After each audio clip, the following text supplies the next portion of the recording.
ثم إلى أرواح والدينا ووالديكم خاصة وأمواتنا وأمواتكم وأموات المسلمين أجمعين عامة أن الله يتغشاهم بالرحمة والمغفرة وأن الله يحيينا على لا إله إلا الله ويميتون عليها يحققنا بحقائقها وعلى نيتي أن الله يغفر ذنوبنا ويستر عيوبنا ويكشف كروبنا ويشفي مرضانا ويرحم موتانا ويقضي جميع حاجاتنا الدنيوية والأخروية حسية معنوية ظاهرة وباطنة بجاه نبينا مولانا محمد خير البرية حاجة الدنيا بالميسرة وحاجة الآخرة بالمغفرة ونستحضر روح سيد الوالد الحبيب أبويا محمد علوي الملكي والأستاذ عبد الله عبدون والحبيب علي بن سالم عن عندروس حسين الوالد الحبيب أحمد بن سالم عن عندروس والحبيب حسين بن صالح الوالد فاطمة بن عبد المجيد الحي الحاكم الوالد ثم خصوصا على نية الإمام أبي زكريا يحيى بن شرف النووي وأصولهم وفروعهم وذوي الحقوق عليهم أجمعين أن الله يغفر لهم ويرحمهم ويعلي درجاتهم في الجنة ويعيد علينا من بركاتهم وأسرارهم وأنوارهم وعلومهم في الدين والدنيا والآخرة على هذه النية وكل نية من نية صالحة جامعة لخيرات الدنيا ونعيم الآخرة وعلى ما نواه السلف الصالح من نية صالحة أن الله يدخل نياتنا في نياتهم وأعمالنا في أعمالهم وعلومنا في علومهم وأخلاقنا في أخلاقهم ومقاصدنا في مقاصدهم ومطالبنا في مطالبهم ونستحضر أرواحهم الزكية الطاهرة في هذا المسجد المبارك ونهدي لهم الفاتحة. بسم الله الرحمن الرحيم الحمد لله رب العالمين الرحمن الرحيم مالك يوم الدين إياك نعبد وإياك نستعين اهدنا الصراط المستقيم صراط الذين أنعمت عليهم غير المغضوب عليهم ولا الضالين رب اغفر لي ولوالدي وللمؤمنين. بسم الله الرحمن الرحيم الحمد لله رب العالمين والعاقبة للمتقين ولا عدوان إلا على الظالمين والصلاة والسلام على حبيب رب العالمين سيدنا وحبيبنا وشفيعنا وعظيمنا ونور قلوبنا ومنقذنا ومولانا محمد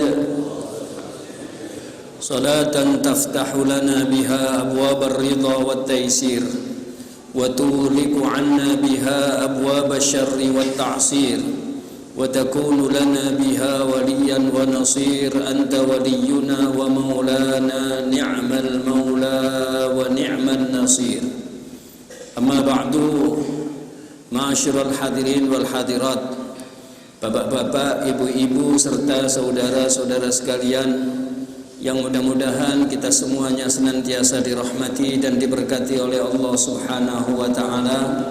Seperti biasa, sebelum kita melanjutkan ngaji kita malam hari ini di dalam kitab Riyadhus Shalihin, maka terlebih dahulu mari kita lakukan nazar i'tikaf di masjid ini teriring harapan dan doa. Mudah-mudahan pahala ngaji kita semakin disempurnakan oleh Allah Subhanahu wa taala. Bismillahirrahmanirrahim. Nazartul i'tikaf fi hadzal masjid ma dumtu fihi lillahi ta'ala.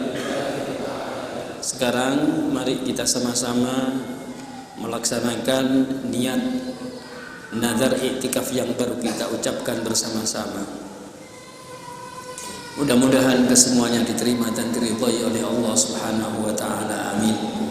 Bapak, Ibu dan saudara-saudara sekalian, kajian kita pada akhir bab yang kita baca sebelum kita tutup sementara pengajian kita karena datangnya bulan suci Ramadan, masih kita membicarakan tentang babun nafaqati 'alal iyal, bab memberikan nafkah kepada keluarga.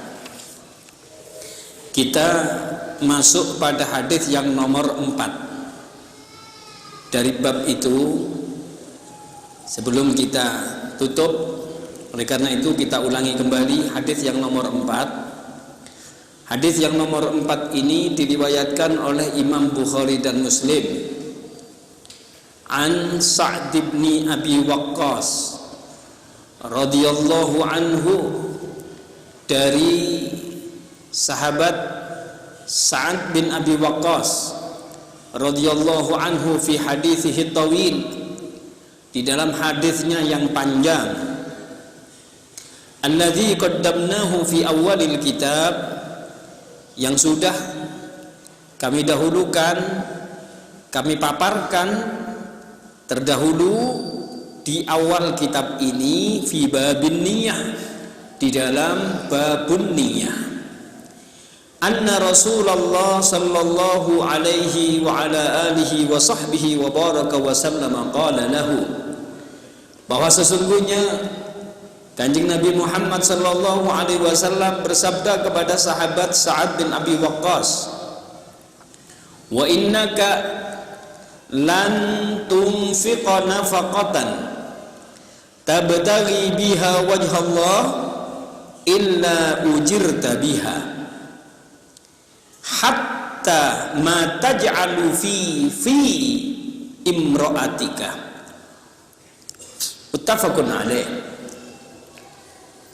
Rasulullah Shallallahu Alaihi Wasallam bersabda kepada sahabat Sa'ad bin Abi Waqqas, dan sesungguhnya engkau tidak menginfakkan, engkau tidak menafkahkan, nafaqatan, nafkah,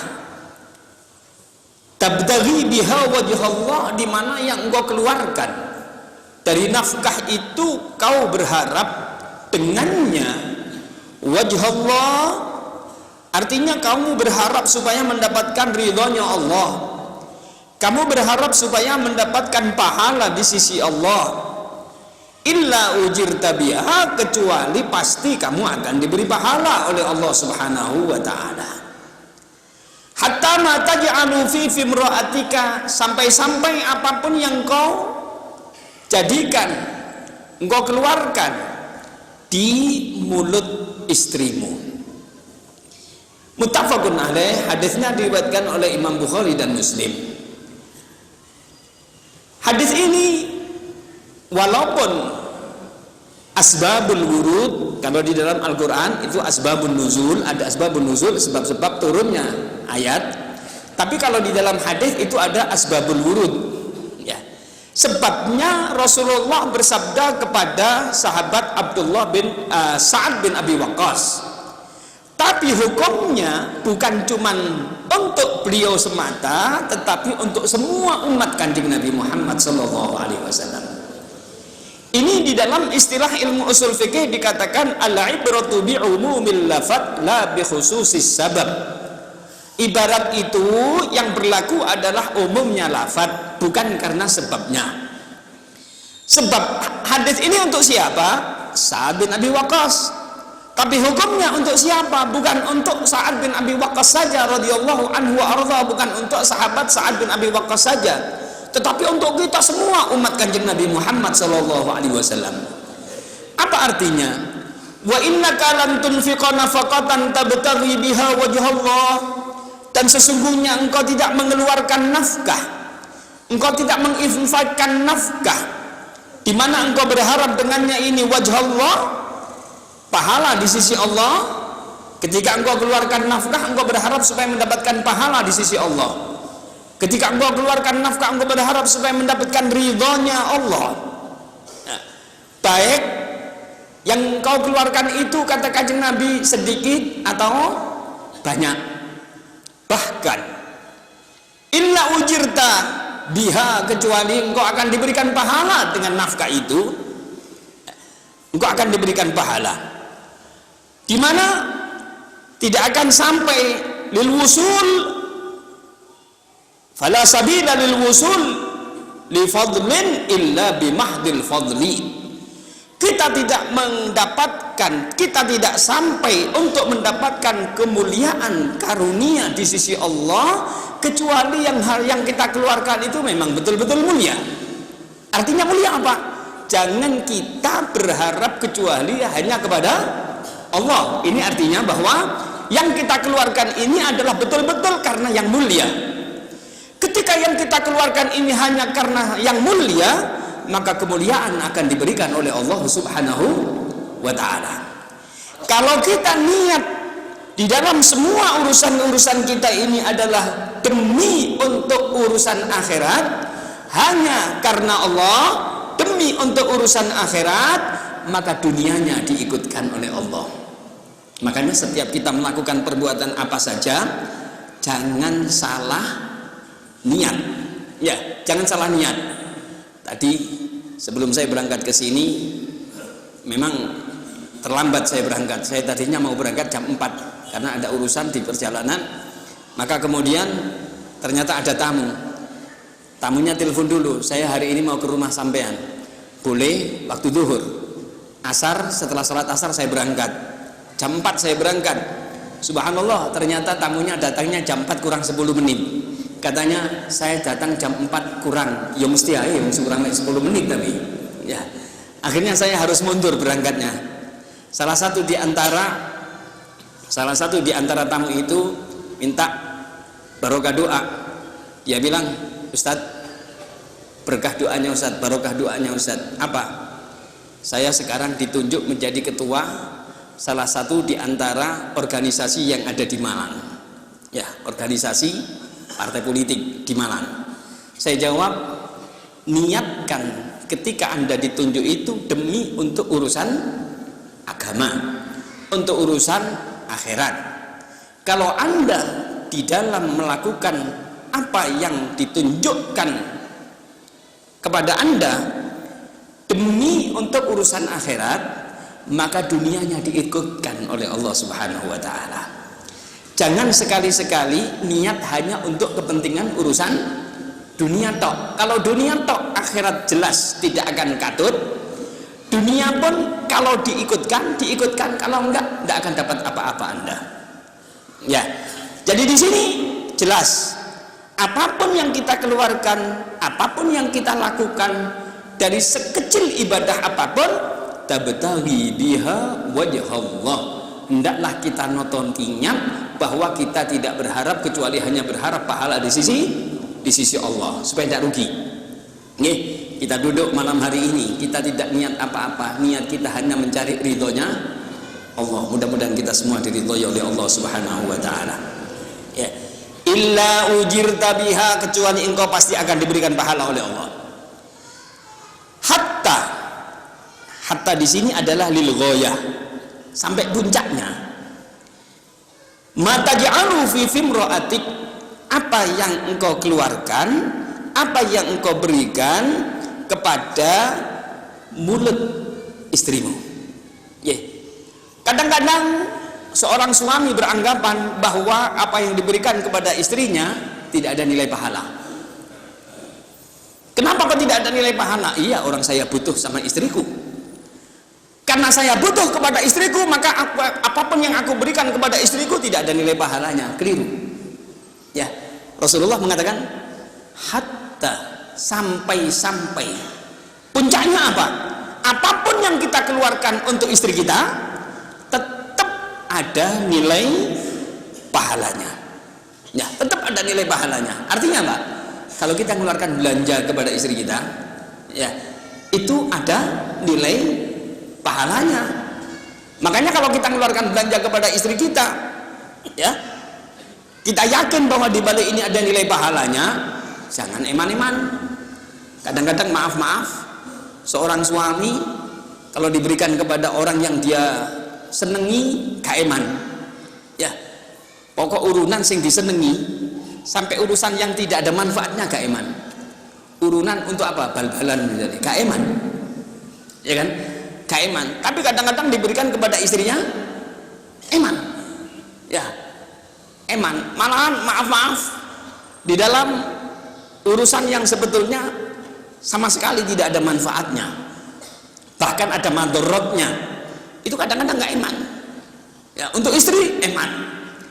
Maaf, untuk beli rokok satu pak yang harganya sing paling larang di nun 20.000. Ya, 20.000. Saya nggak hafal soalnya, gak ero. 20.000. Kadang-kadang keluarkan untuk rokok 20.000 gak eman, tapi diberikan anaknya kadang-kadang 5.000 susuk lo yo ya, 5.000 susuk. Apakah yang kita keluarkan untuk anak kita tidak bernilai ibadah, tidak bernilai sedekah, tidak bernilai infak, nafkah? Bernilai. Yang kita keluarkan untuk anak kita itu bernilai infak, bernilai sedekah. Yang kita keluarkan untuk istri kita bernilai sedekah. Ya, ada pahala di balik itu semua. Makanya kita tidak boleh eman-eman. Ya, puncaknya apapun yang kita berikan kepada istri kita adalah bernilai sedekah. Ya. Yang artinya apa? Setiap sesuatu yang kita harapkan demi untuk Allah Subhanahu wa taala, maka walaupun itu urusan yang mubah masih bernilai ibadah. Yang penting kita pinter-pinter nata niat. Nah, kita harus pinter-pinter noto niat. Kalau kita pinter-pinter noto niat, maka setiap urusan-urusan yang kita keluarkan walaupun urusan yang tidak ibadah, ada nilai ibadahnya di balik itu. Sampai Imam Ibn Ruslan mengatakan, lakin idza nawa bi aklihil kuwa li ta'atillahi lahu ma qad nawa. Tapi bahkan kalau orang itu makan, hukumnya makan apa? Mubah. Anda mau makan, silakan. Anda tidak makan, tidak apa-apa. Anda makan, tidak dapat pahala. Anda tidak makan, tidak dosa. Tapi ketika seseorang makan, saya niat makan. Untuk apa? Supaya kuat ibadah. Maka makannya ini dapat pahala. Ya. Tidur. Hukumnya tidur itu apa? Mubah. Mau tidur, monggo. Tidak mau tidur, toreh. Persilahkan.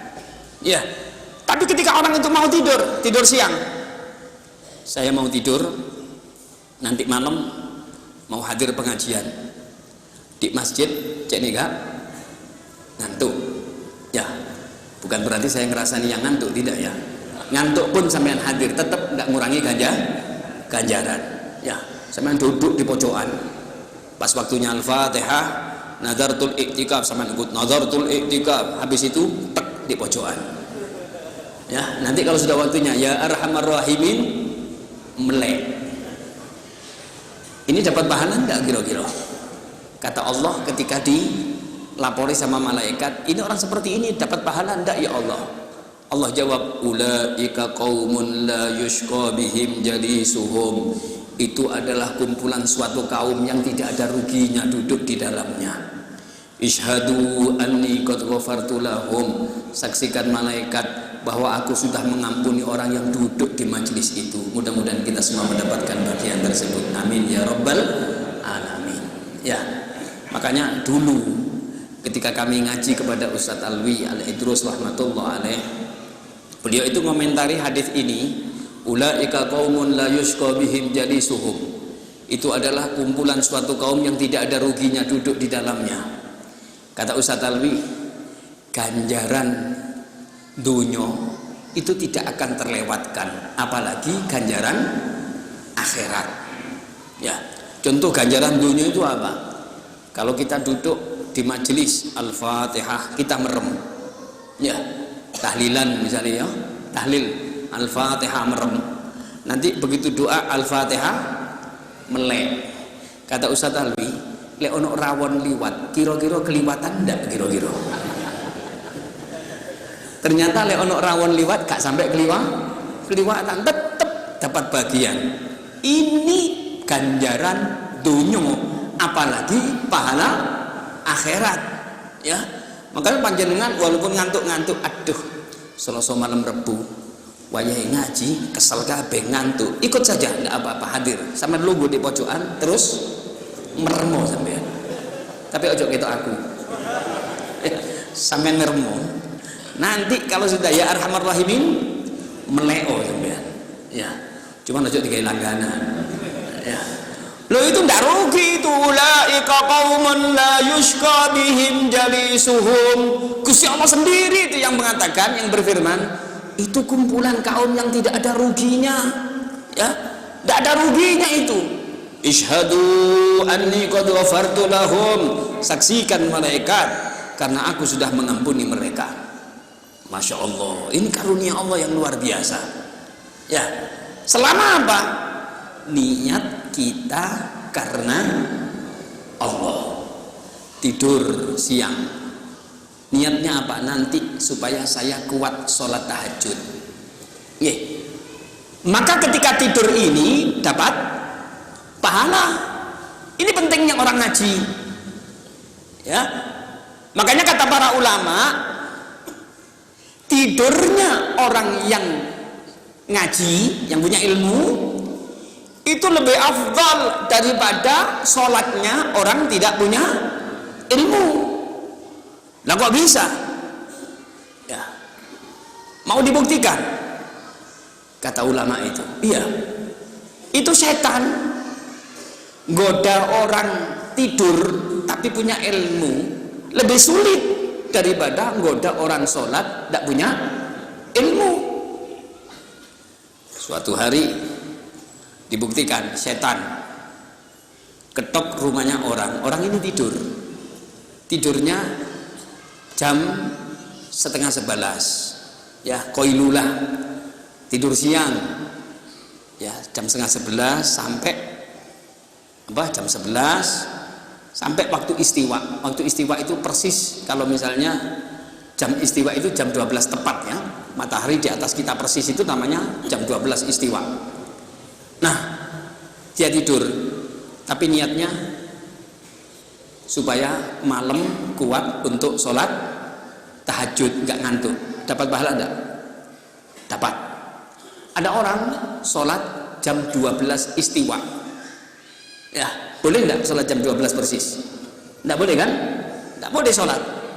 Setan ketok itu, tok tok tok tok, bukakan pintu, saya malaikat, nggak bisa masuk pintu rumahmu karena pintu rumahmu ditutup. Nggak bisa masuk rumahmu karena pintu rumahmu ditutup. Saya datang demi untuk membawa rahmat dari Allah, katanya. Tapi setan tuh. Orang yang sedang sholat ini, satu, sholat pas pada waktu dilarang melakukan sholat. Dia sholat, begitu dengar, aku malaikat, aku tidak bisa masuk rumahmu, aku kekancingan lawang, buka no, aku gawa rahmati Gusti Allah, dibatal no sholatnya, dicari keluar. Loh, ini malaikat iku mang, katanya. Ya, ini bahlulnya tumpuk-tumpuk orang ini. Satu, dia sholat pada waktu istiwa dan itu tidak boleh. Dua, dia dengar suara bahwa malaikat kekancingan lawang. Ono ene, ya, tutup sing rapet pintu rumah kita, pas tetap malaikat akan bisa masuk. Ya, tetap malaikat akan bisa masuk. Malaikat itu tidak akan masuk di rumah yang ada patungnya atau ada anjingnya, itu malaikat nggak masuk. Ya, tapi malaikat Israel masuk di patung petolikur gak berduli. Maksudnya di sini adalah malaikat rahmat, malaikat yang membawa rahmat. Yang ketiga, dia batalkan sholatnya hanya karena mendengar suara itu. Ini bahlulnya double-double ini. Ya, dicari malaikatnya gak ketemu. Sudah, katanya setan, delon nggudo orang yang sholat tapi tidak pakai ilmu, gampang. Ya, sementara kemudian nggudo orang yang seneng ngaji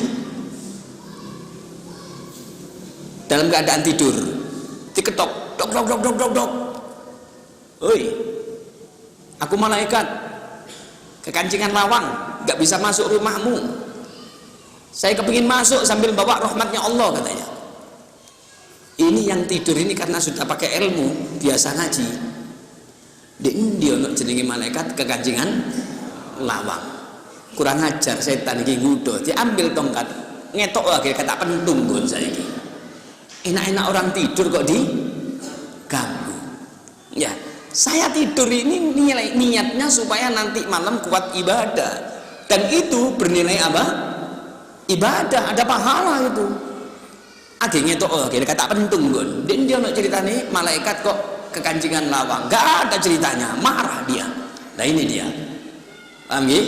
Makanya apapun yang kita lakukan, kita ilmuni, kita niat karena Allah. Malam pun juga begitu, panjenengan tidur malam, misalnya kita tidur jam 10 agak awal misalnya, niat, ya Allah, saya nanti malam akan bangun jam 2 atau jam 3, saya akan melakukan sholat tahajud.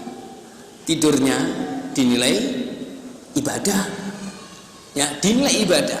Seandainya kita tidur dalam keadaan agak sakit atau capeknya luar biasa sampai kebabasan waktu subuh, karena kita sudah berdoa dan niat dulu nanti saya akan bangun jam 2 atau jam 3, kemudian saya akan tahajud, maka tidur sing kebabasan sampai subuh ini adalah sedekah dari Gusti Allah, dikasih sedekah dan tidak mengurangi ganjaran pahala ibadah yang kita niatkan tadi malam. Ini jika memang betul-betul kita tidak bangun sama sekali. Tapi sama Allah Subhanahu wa ta'ala itu kadang-kadang sudah dibangunkan jam 3, tek, bangun. Oh iya, ya, kadang-kadang alarm otomatisnya keluar, pipis, ya, ke kamar kecil, pipis, delok jam 3, didik engkas saya wis mari ngono amblas, tangi-tangi di jam 5. Ya, ini tidak ada sedekah itu, kudu sedekah. Karena apa? Sudah dibangunkan tapi kok terus dilanjutkan. Paham ya? Kalau tidak bangun sama sekali itu sedekah dari Gusti Allah. Tapi kalau tidak, kita bangun malam, kita tidurnya ini bernilai ibadah. Kenapa kok bernilai ibadah? Karena diniati dengan niat yang baik. Ya, tidur pun ada ibadahnya, nilai ibadah. Makan bernilai ibadah, minum bernilai ibadah. Sing penting kita bisa noto niat. Sesuatu yang mubah, yang tidak ada nilai ibadahnya, selama kita pinter noto niat, maka di balik itu kita akan mendapatkan pahala di sisi Allah Subhanahu wa ta'ala. Apalagi kalau ada nilai pahala, nilai ibadahnya, ya lebih-lebih lagi. Sebaliknya, ibadah pun kalau kita keliru niat, maka kita tidak mendapatkan pahala. Makanya jangan keliru niat, ya. Katakan dengan Nabi Muhammad SAW, berapa banyak gambaran lahiriahnya itu adalah ibadah, tapi dia tidak mendapatkan pahala di sisi Allah, lisu'in niyah, karena kelirunya niat itu. Dan berapa banyak, tidak sedikit orang-orang yang zahirnya itu adalah urusan-urusan dunia, tapi dia mendapatkan nilai ibadah. Karena apa? Karena benarnya, karena jujurnya, karena bagusnya niat orang tersebut. Saya niat berangkat ke pasar. Ke pasar cari apa? Duit. Kalau nak ceritanya nang pasar kata iktikaf, ya kan? Zahirnya kan urusan dunia kan, ya, mau bekerja, tapi niatnya baik. Untuk apa? Mencari sesuatu yang halal. Kemudian aku berikan nafkah itu untuk istri, anak-anak saya, dan untuk bekal saya untuk beribadah kepada Gusti Allah. Maka ketika dia berangkat ke pasar, dia mendapatkan nilai ibadah, ya. Sampai-sampai seandainya orang ini meninggal pun di perjalanan, matinya adalah mati syahid. Begitu. Kok dikategorikan mati syahid? Karena banyak di antara umat Kanjeng Nabi Muhammad SAW itu yang mati syahid tapi matinya di atas kasur. Walaupun meninggalnya di atas kasur, tapi dia mendapatkan pahala mati syahid. Mudah-mudahan kita dicatat sebagai orang-orang yang akan mati dalam keadaan syahid. Amin ya rabbal alamin. Nah, jadi kembali kepada hadis Nabi Muhammad SAW, innamal a'malu binniyat wa innama likulli imri'in ma nawa. Hanya saja setiap seseorang itu tergantung dengan niatnya masing-masing. Ya, ini. Jadi ini noto niat itu penting. Ada seorang di zaman Bani Israel, dia jalan-jalan, Begitu jalan-jalan, pada waktu itu musim paceklik. Musim paceklik dilihatnya karena jalan di padang pasir, ya tentu ketemu dengan pasir. Ada pasir itu tumpuan. Akhirnya dia mengatakan, ya Allah, seandainya pasir ini adalah beras dan ini milikku, maka pasti aku akan bagi-bagikan kepada orang-orang yang saat ini sedang merasakan kelaparan. Waktu itu musim paceklik. Ya, subhanallah, karena ikhlasnya orang ini niat, seandainya ini beras dan ini milikku, maka pasti aku akan bagi-bagikan kepada penduduk yang saat ini merasakan kelaparan. Malam hari itu dia mimpi ketemu dengan seseorang, di mana orang ini adalah orang yang sangat mulia, sambil mengatakan, sungguh Allah Subhanahu wa Ta'ala sudah menerima sedekahmu hari ini. Ya, sungguh Allah Subhanahu wa Ta'ala hari ini telah menerima sedekahmu. Ya, dia kaget. Dalam mimpi itu dia tanya, sedekah apa? Orang saya belum mengeluarkan apa-apa. Dijawab bahwa kamu sudah mendapatkan pahala sedekah yang kau niatkan tadi itu. Hanya karena niat. Ya, hanya karena niat dia dapat pahala yang luar biasa di sisi Allah Subhanahu wa Ta'ala. Makanya niat kita malam hari ini ketika ngaji tadi sudah saya awali. Ya, mudah-mudahan kita ketika duduk di majelis ini masuk dalam kelompoknya orang-orang salaf kita, pendahulu-pendahulu kita dari ulama-ulama pendahulu salaf. Allahumma yudkhil niyatina fi niyatihim. Mudah-mudahan Allah memasukkan niat kita kepada niat-niat mereka. Ya, orang salaf-salaf kita itu luar biasa. Duduk tok itu kadang-kadang niatnya sampai berapa puluh niat itu. Wa amalana fi amalihim, amal perbuatan kita mudah-mudahan dimasukkan amal perbuatan mereka. Tujuan kita mudah-mudahan dimasukkan tujuan-tujuan mereka. Ya. Dan harapan-harapan kita mudah-mudahan dimasukkan harapan-harapan mereka. Ini karena keterbatasan ilmu kita di dalam menata niat. Kalau mereka luar biasa, makanya kita nunut sama mereka. Ya, kita nunut sama mereka. Pahala niat. Ada lagi seseorang yang sakit keras.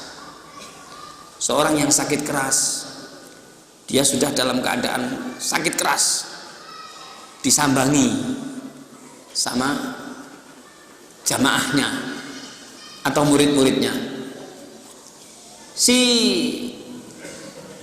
ulama yang sakit keras ini, salah seorang ulama yang sakit keras ini, kemudian dia mengatakan kepada orang-orang yang nyambangi, yang berkunjung, mari kita niat sholat, rajin sholat berjamaah. Mari kita niat ngaji. Mari kita niat dakwah. Mari kita niat haji.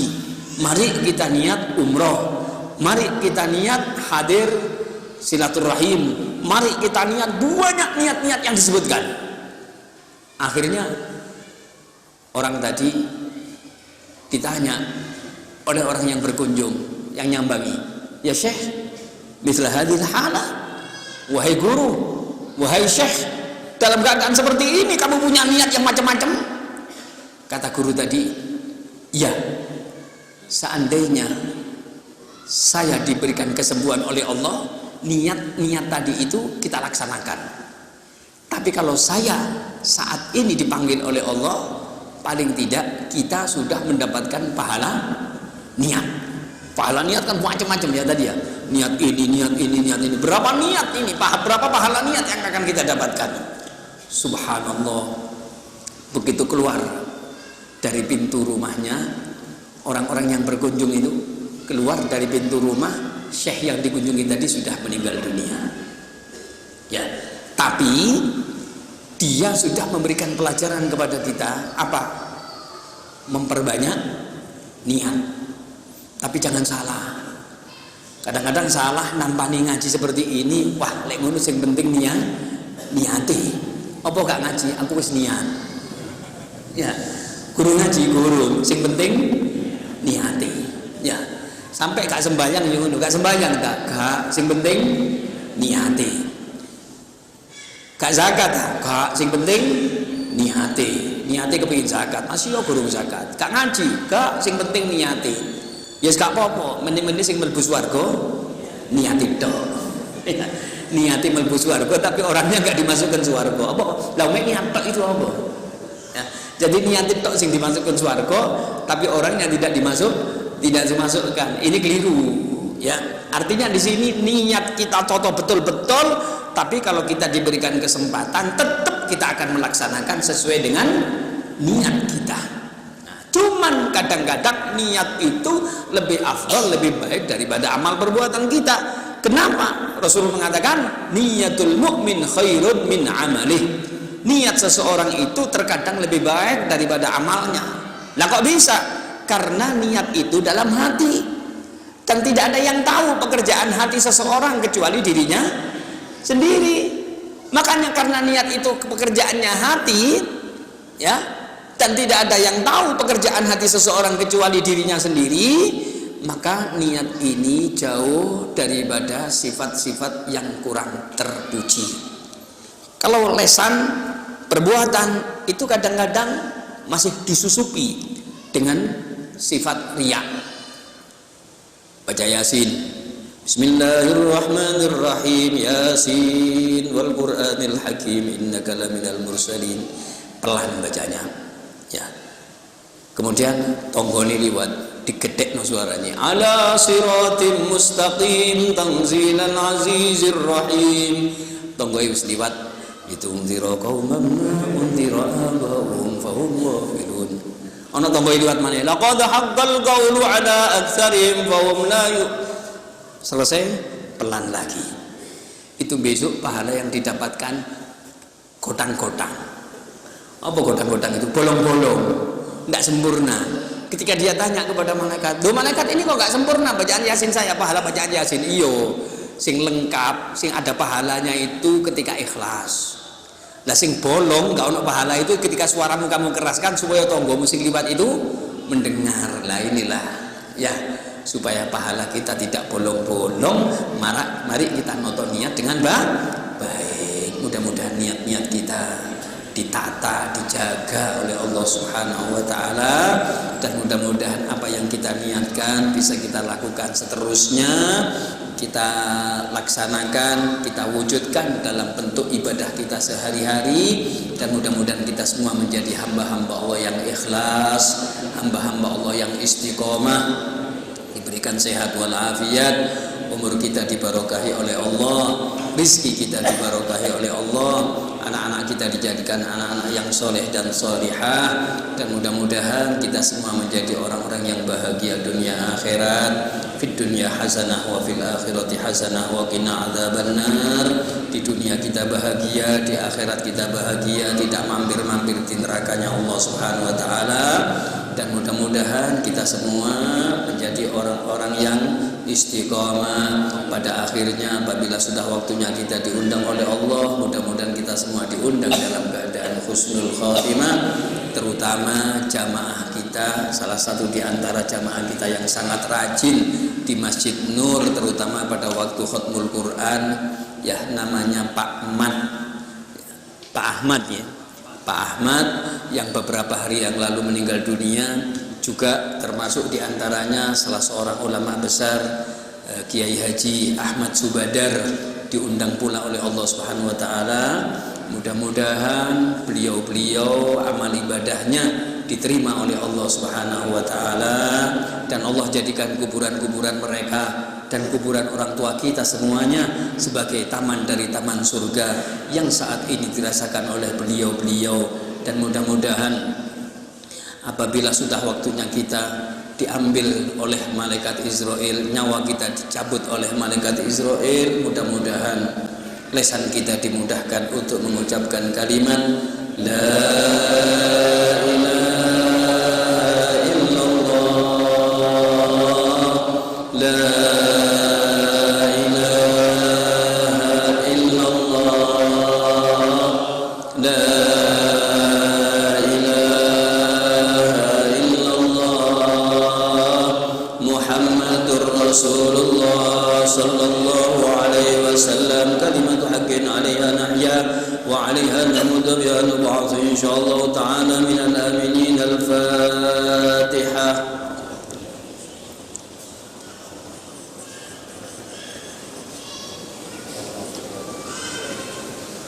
يا أرحم الراحمين يا أرحم الراحمين يا أرحم الراحمين فرج على المسلمين يا أرحم الراحمين يا أرحم الراحمين يا أرحم الراحمين فرج على المسلمين يا ربنا يا كريم يا ربنا يا رحيم أنت الجواد الحليم وأنت نعم المعين وليس نرجو سواك فادرك إلهي جرى قبل يعم دنيا ودين وما لنا ربنا سواك يا حسبنا يا ذا العلا والغنى ويا قوي يا متين نسألك يقيم العدل كي نستقيم على هداك القويم ولا نطيع اللعين يا ربنا يا مجيب أنت السميع القريب واسع الرحيب فانظر إلى المؤمنين نظرة تزيل العنا عنا وتدني المنى منا وكل الهنا نعطاه في كل حين سلام بجاه الجدود وليقيم الحدود عنا ويكفي الحسود ويدفع الظالمين يزيل للمنكرات يقيم للصلوات يأمر بالصالحات محب للصالحين يزيح كل الحرام يبهر كل الطعام يعدل بين الأنام يؤمن الخائفين رب اسقنا غيث عام نافع مبارك دوام يدوم في كل عام على ممر السنين رب حين وتوفنا مسلمين نبعث من الآمنين في زمرة السابقين بجاه طه الرسول جد ربنا وهب لنا كل سول رب استجب لي أعطاك ربي جزيل وكل وفيك أملنا طويل فجد يا ربي ضاق الخناق من فعل ما لا يطاق فامنن لمن بذنبه رهين واغفر لكل الذنوب واستر لكل العيوب واكشف لكل الكروب واكفي أذى المؤذين واخدم بأحسن ختام إذا دنا الانصرام وحان حين الحمام وزاد رشح الجبين ثم الصلاة والسلام على شفيع الأنام والآل نعم الكرام والصحب والتابعين يا أرحم الراحمين يا أرحم الراحمين يا أرحم الراحمين فرج على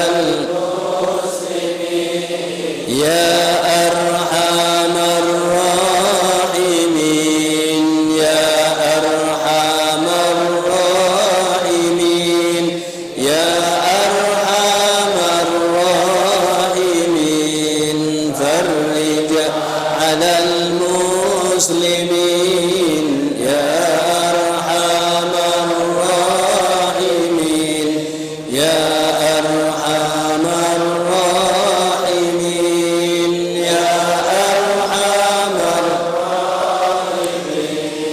فرج على المسلمين سبحان ربك رب العزة عما يصفون سلام على المرسلين والحمد لله رب العالمين الفاتحة